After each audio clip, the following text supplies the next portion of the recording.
Hello guys, আপনারা সবাই কেমন আছেন? আশা করি সবাই খুব ভালো আছেন। আমি আপনাদেরকে দেখাবো আমাদের এই দুঃখের কপালটা কীভাবে কাটছে। আপনারা দেখতে থাকেন ভিডিওটি। সর্বপ্রথমে আপনারা আগে আমার পাটা অবস্থা দেখেন। আমি প্রায় 1 বছর থেকে এইভাবে পড়ে আছে ভাই। এখন আগে চলতে পারতাম না, এখন বর্তমানে চলতে পারতেছি। দেখেন এই যে আমার পায়ের অবস্থা দেখেন, কতগুলো নাট বোল্ট অফ দিয়ে ঢোকানো আছে ভাই, পুরো টাইট করে একদম সোজা করে রাখানো আছে।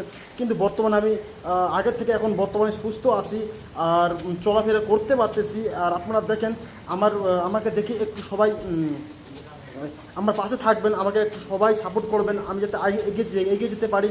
কারণ এখন আমার প্রায় 1 বছর থেকে 1.5 বছর থেকে কাজ কামাই বন্ধ আছে।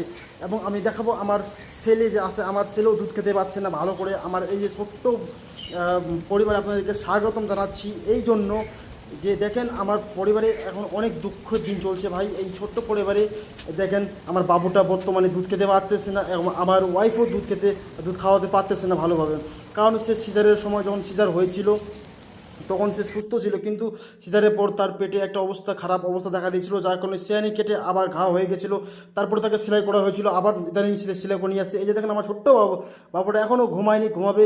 সকাল সকাল স্নান করিয়ে দিল এবং বর্তমানে তাকে দুধ খাইয়ে দিল।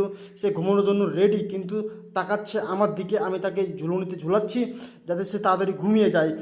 আমি এই সময়গুলোতে ভিডিও বানাতে পারছি না। ওর মা ওদিকে ঘুমাচ্ছে, এইমাত্র ঘুমালো ওর মা, কারণ সারাদিন ওর পেটে ব্যথা ছিল। বিষের ওষুধ খাওয়ালাম এইমাত্র, কিছু খাওয়া দাওয়াই। তো আপনাদেরকে আমি এটাই অনুরোধ করবো ভাই, সবাই